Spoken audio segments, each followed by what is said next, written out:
بسم الله الرحمن الرحيم ألف لام را تلك آيات الكتاب الحكيم أكان للناس عجبا أن أوحينا إلى رجل منهم أن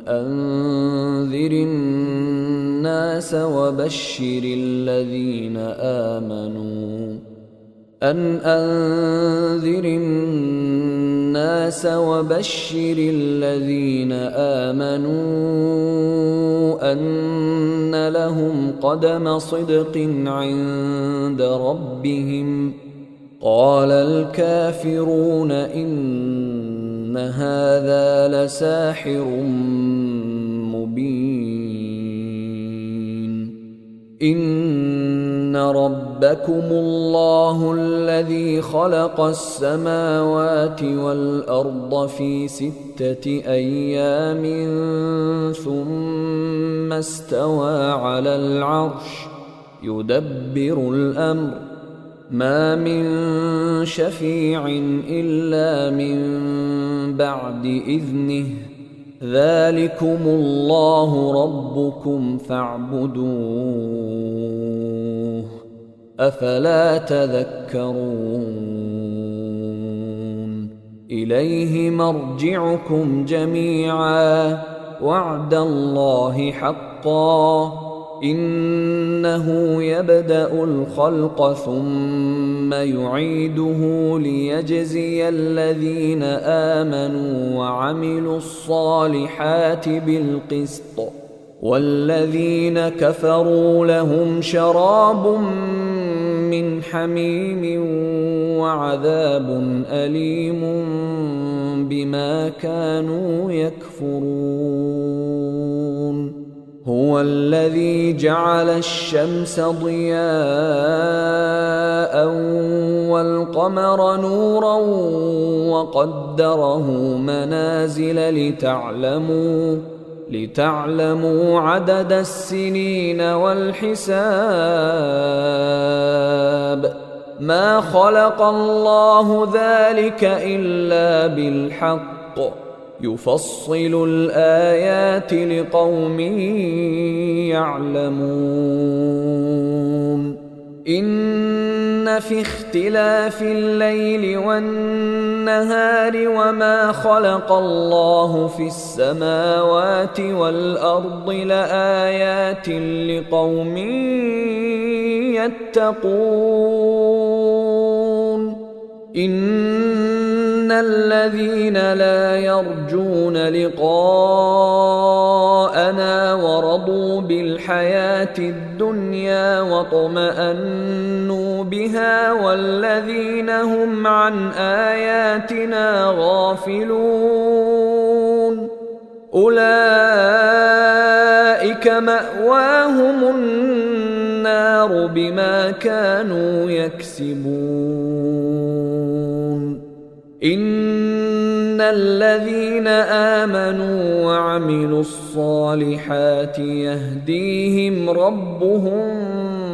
بإيمانهم تجري من تحتهم الأنهار في جنات النعيم دعواهم فيها سبحانك اللهم وتحيتهم فيها سلام وآخر دعواهم أن الحمد لله رب العالمين ولو يعجل الله للناس الشر استعجالهم بالخير لقضي إليهم أجلهم فنذر الذين لا يرجون لقاءنا في طغيانهم يعمهون وإذا مس الإنسان الضر دعانا لجنبه قاعدا أو قائما فلما كشفنا عنه ضره مر كأن لم يدعنا إلى ضر مسه كذلك زين للمسرفين ما كانوا يعملون ولقد أهلكنا القرون من قبلكم لما ظلموا وجاءتهم رسلهم بالبينات وما كانوا ليؤمنوا كذلك نجزي القوم المجرمين ثم جعلناكم خلائف في الأرض من بعدهم لننظر كيف تعملون وإذا تتلى عليهم آياتنا بينات قال الذين لا يرجون لقاء نأت بقرآن غير هذا أو بدله قل ما يكون لي أن أبدله من تلقاء نفسي إن أتبع إلا ما يوحى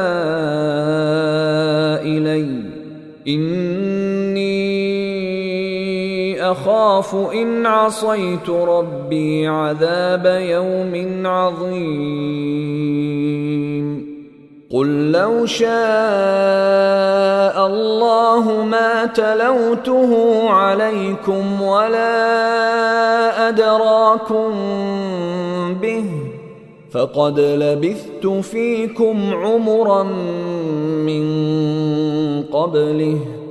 أفلا تعقلون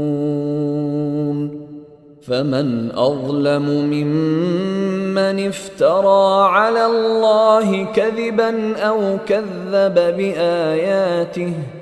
إنه لا يفلح المجرمون ويعبدون من دون الله ما لا يضرهم ولا ينفعهم ويقولون هؤلاء شفعاؤنا عند الله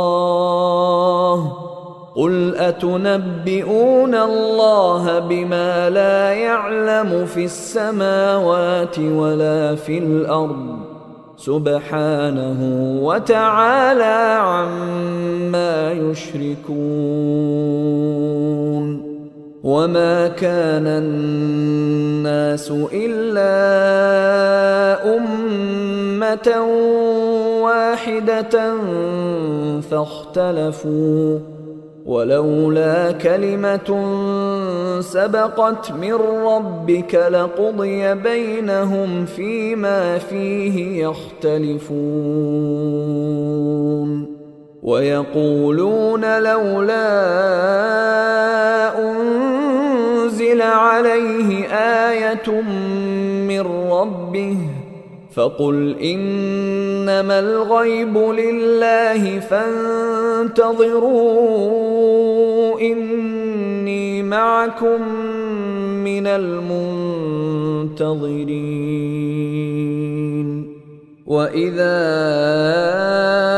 أذقنا الناس رحمة من بعد ضراء مستهم إذا لهم مكر في آياتنا قل الله أسرع مكرا إن رسلنا يكتبون ما تمكرون هو الذي يسيركم في البر والبحر حتى إذا كنتم في الفلك وجرين بهم بريح طيبة وفرحوا بها جاءتها ريح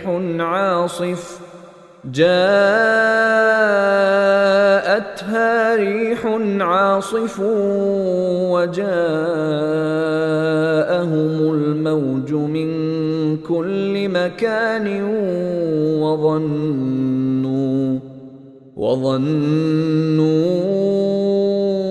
أنهم أحيط بهم دعوا الله مخلصين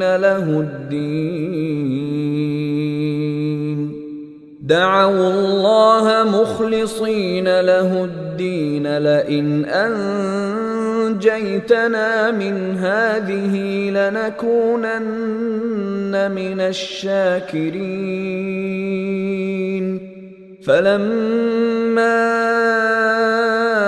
أنجاهم إذا هم يبغون في الأرض بغير الحق يا أيها الناس إنما بغيكم على أنفسكم متاع الحياة الدنيا ثم إلينا مرجعكم فننبئكم بما كنتم تعملون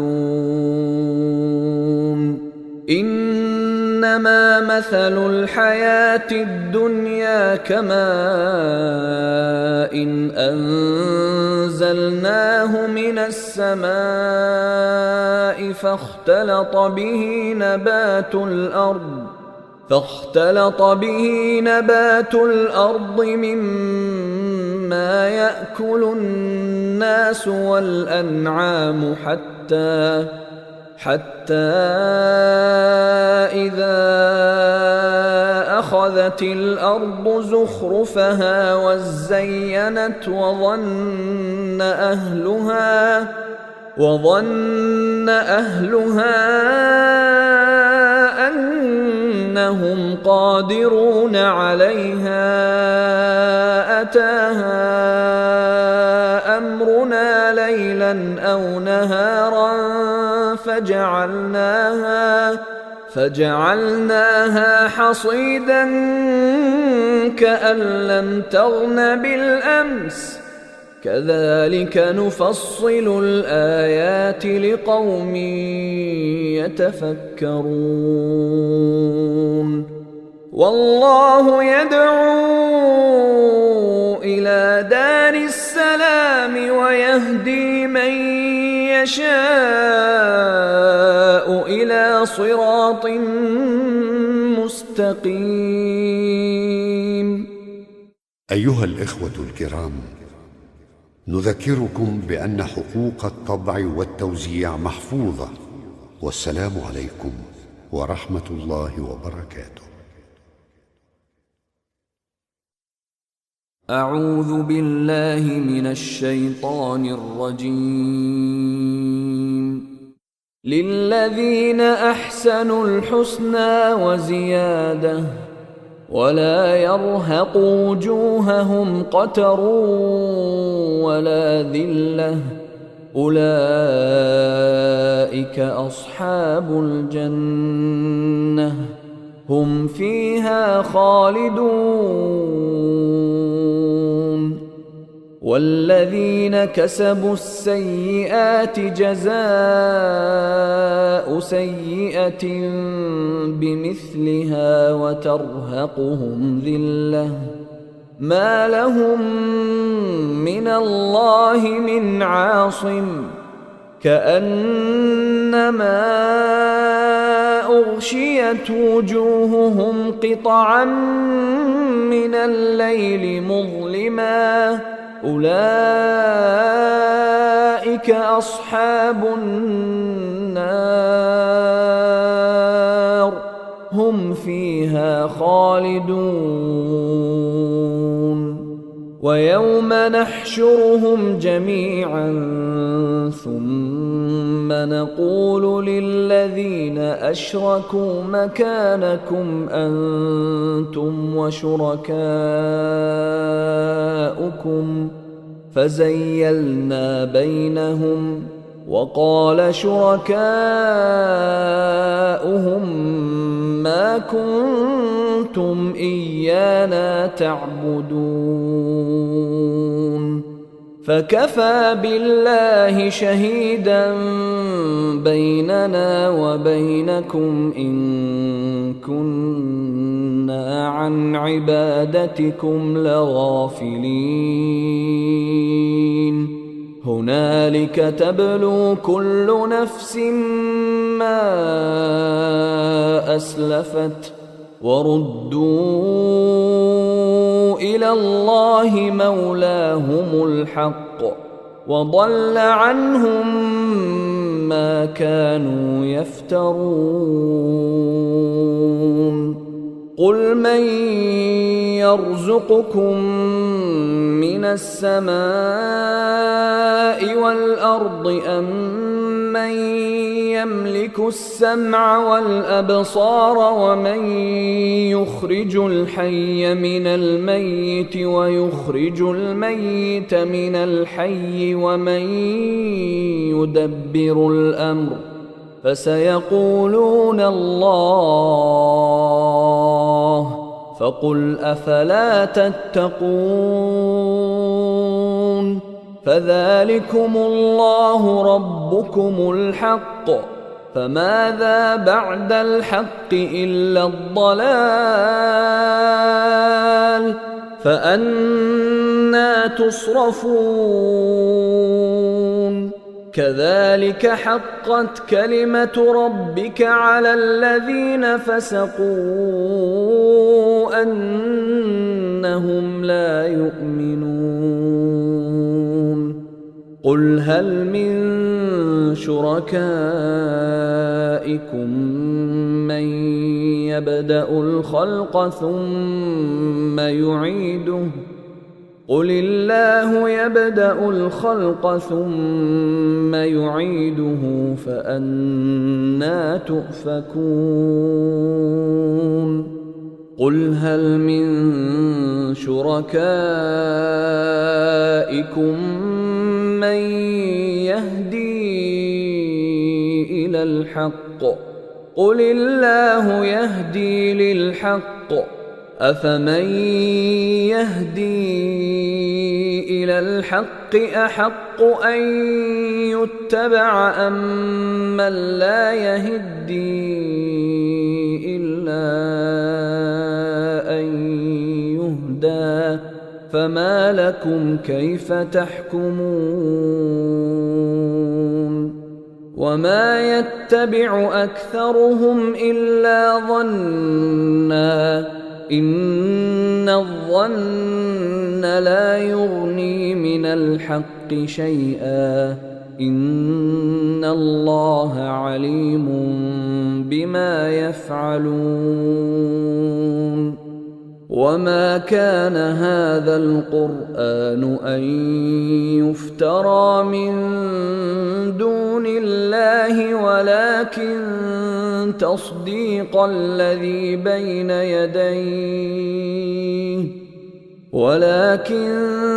تصديق الذي بين يديه وتفصيل الكتاب لا ريب فيه من رب العالمين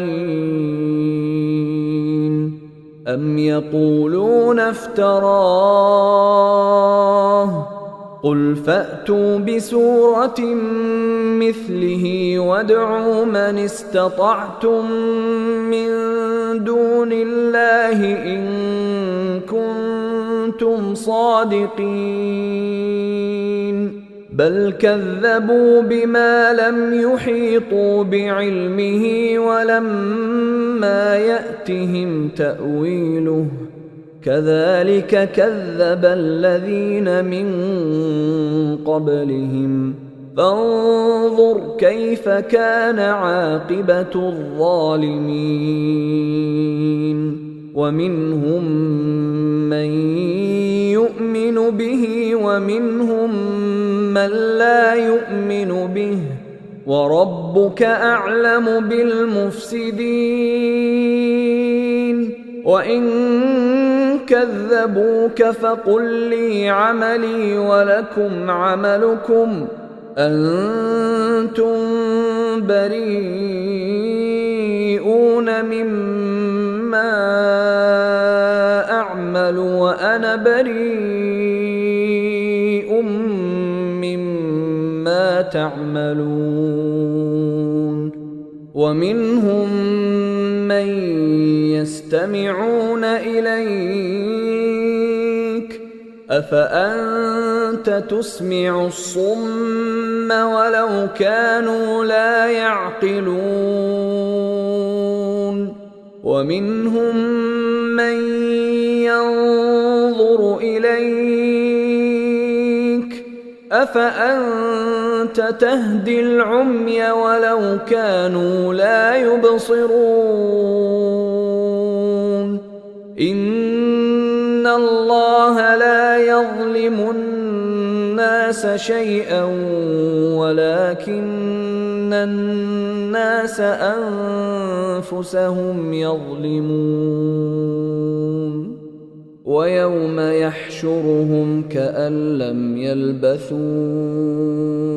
إلا ساعة من النهار يتعارفون بينهم قد خسر الذين كذبوا بلقاء الله وما كانوا مهتدين وإما نرينك بعض الذي نعدهم أو نتوفينك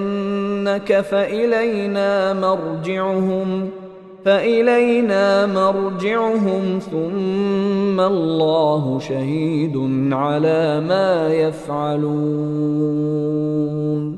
ولكل أمة رسول فإذا جاء رسولهم قضي بينهم بالقسط وهم لا يظلمون ويقولون متى هذا الوعد إن كنتم صادقين قل لا أملك لنفسي ضرا ولا نفعا إلا ما شاء الله لكل أمة أجل إذا جاء أجلهم فلا يستأخرون ساعة ولا يستقدمون قل أرأيتم إن أتاكم عذابه بياتا أو نهارا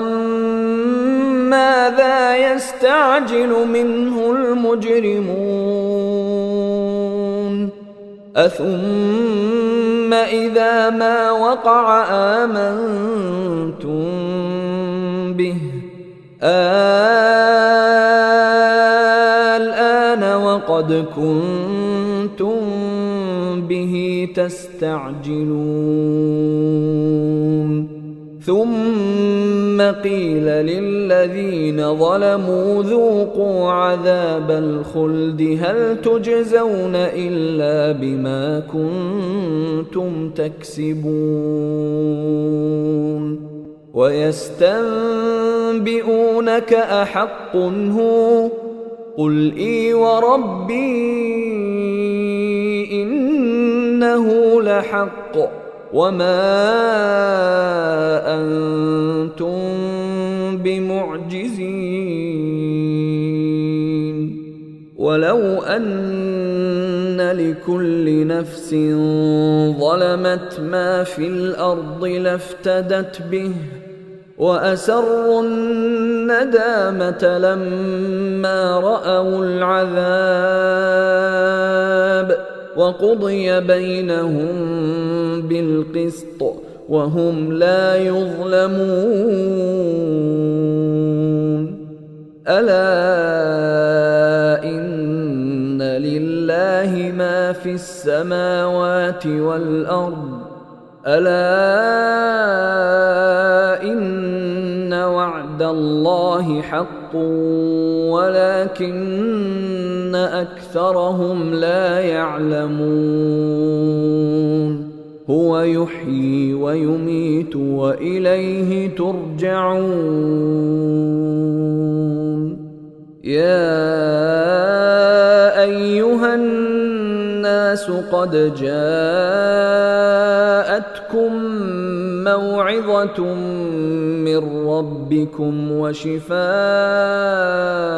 لما في الصدور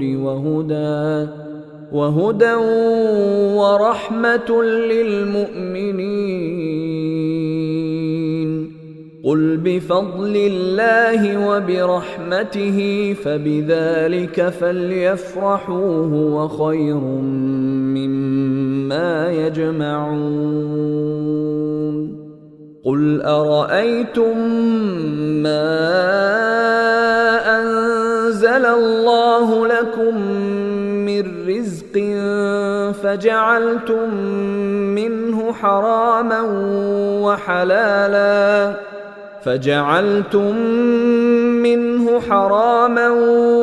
وحلالا قل الله أذن لكم أم على الله تفترون. وما ظن الذين يفترون على الله الكذب يوم القيامة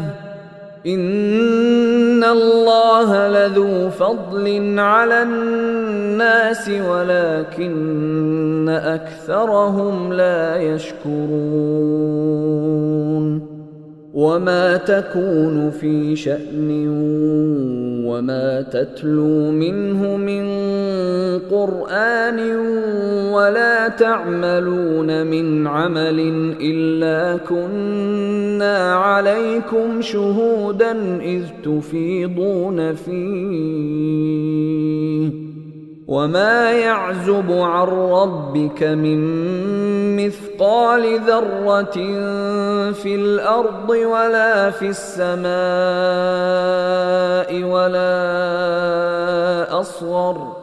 ولا أصغر من ذلك ولا أكبر إلا في كتاب مبين. ألا إن أولياء الله لا خوف عليهم ولا هم يحزنون. الذين آمنوا وكانوا يتقون لهم البشرى في الحياة الدنيا وفي الآخرة لا تبديل لكلمات الله ذلك هو الفوز العظيم. ولا يحزنك قولهم إن العزة لله جميعا هو السميع العليم. ألا إن لله من في السماوات ومن في الأرض وما يتبع الذين يدعون من دون الله شركاء إن يتبعون إلا الظن وإن هم إلا يخرصون. هو الذي جعل لكم الليل لتسكنوا فيه والنهار مبصرا إن في ذلك لآيات لقوم يسمعون. قالوا اتخذ الله ولدا سبحانه هو الغني له ما في السماوات وما في الأرض إن عندكم من سلطان بهذا أتقولون على الله ما لا تعلمون قل إن الذين يفترون على الله الكذب لا يفلحون متاع في الدنيا ثم إلينا مرجعهم ثم نذيقهم العذاب الشديد بما كانوا يكفرون واتل عليهم نبأ نوح إذ قال لقومه يا قوم إن كان كبر عليكم مقامي وتذكيري بآيات الله فعلى الله توكلت فأجمعوا أمركم وشركاءكم ثم لا يكن أمركم عليكم غمة ثم قضوا إلي ولا تنظرون فإن توليتم فما سألتكم من أجر إن أجري إلا على الله وأمرت أن أكون من المسلمين فكذبوه فنجيناه ومن معه في الفلك وجعلناهم خلائف وأغرقنا الذين كذبوا بآياتنا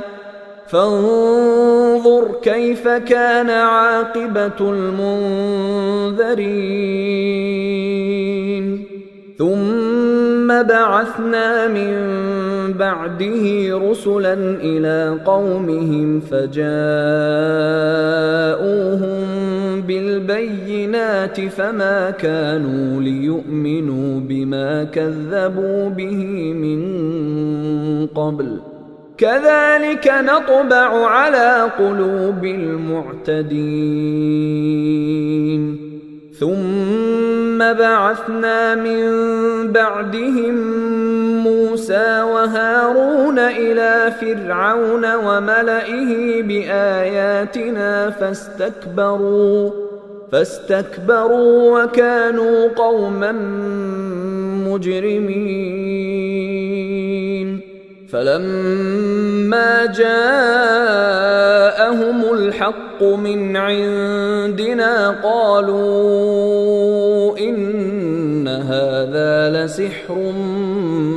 مبين قال موسى أتقولون للحق لما جاءكم أسحر هذا ولا يفلح الساحرون قالوا أجئتنا لتلفتنا عما وجدنا عليه آباءنا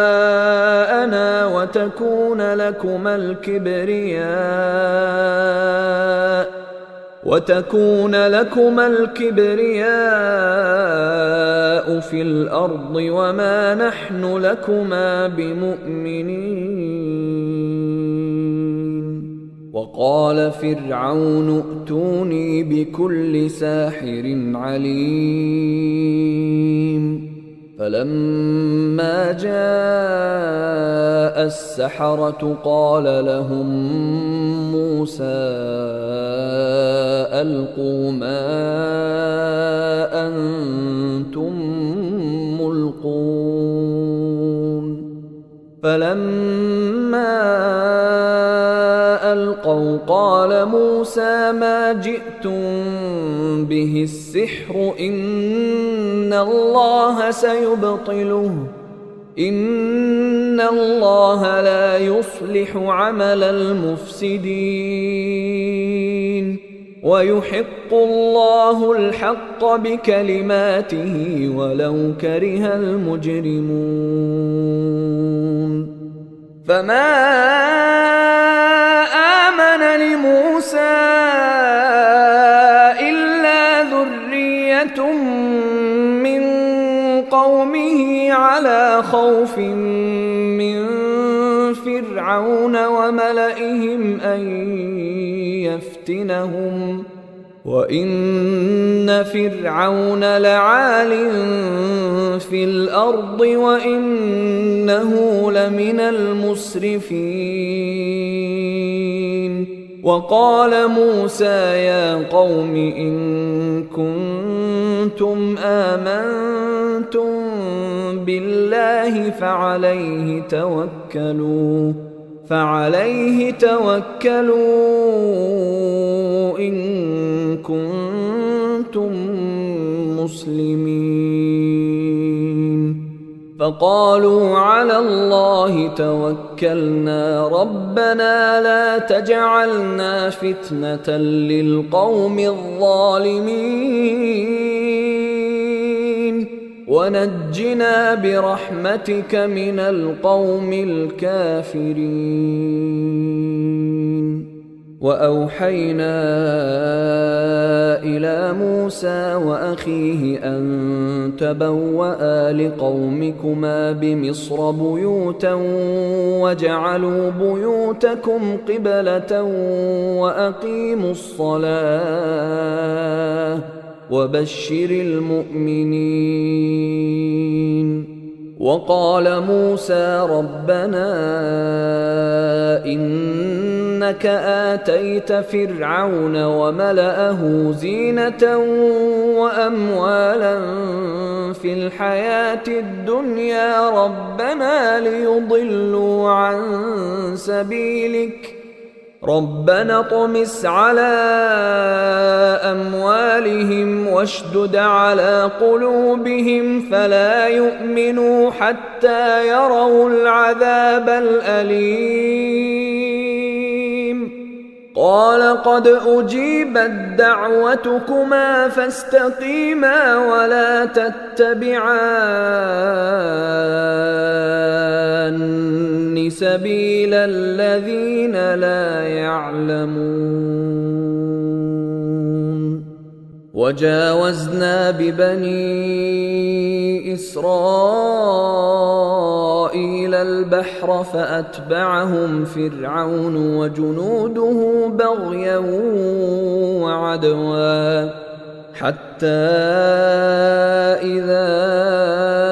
أدركه الغرق قال آمنت أنه لا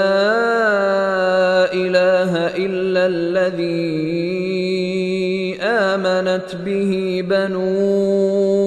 إسرائيل وأنا من المسلمين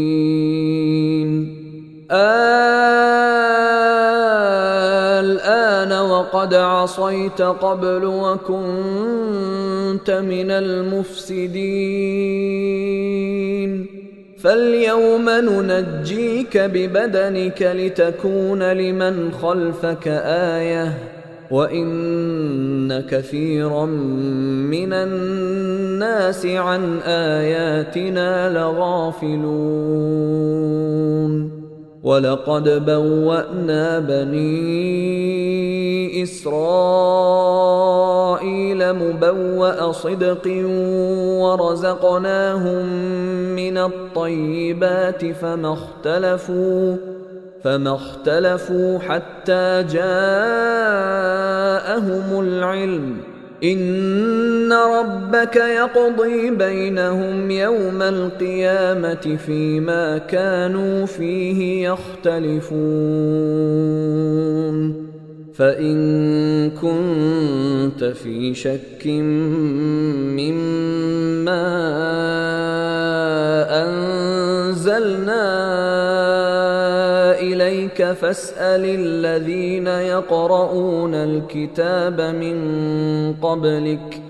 لقد جاءك الحق من ربك فلا تكونن من الممترين ولا تكونن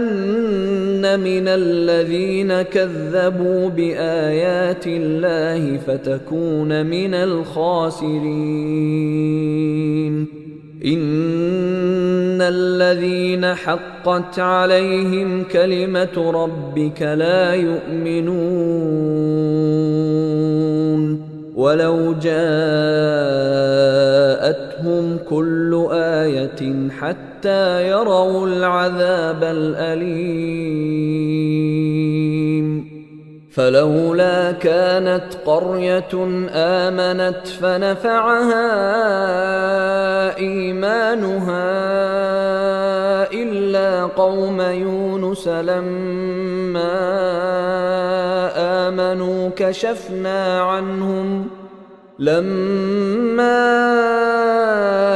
آمنوا كشفنا عنهم عذاب الخزي في الحياة الدنيا ومتعناهم إلى حين ولو شاء ربك لآمن من في الأرض كلهم جميعا أفأنت تكره الناس حتى يكونوا مؤمنين وما كان لنفس أن تؤمن إلا بإذن الله ويجعل الرجس على الذين لا يعقلون قل انظروا ماذا في السماوات والأرض وما تغني الآيات والنذر عن قوم لا يؤمنون فهل ينتظرون إلا مثل أيام الذين خلوا من قبلهم قل فانتظروا إني معكم من المنتظرين ثم ننجي رسلنا والذين آمنوا كذلك حقا علينا ننجي المؤمنين قل يا أيها الناس إن كنتم في شك من ديني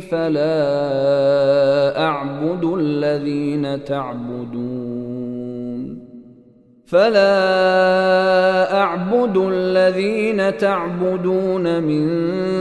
دون الله ولكن أعبد الله الذي يتوفاكم وأمرت أن أكون من المؤمنين وأن أقم وجهك للدين حنيفا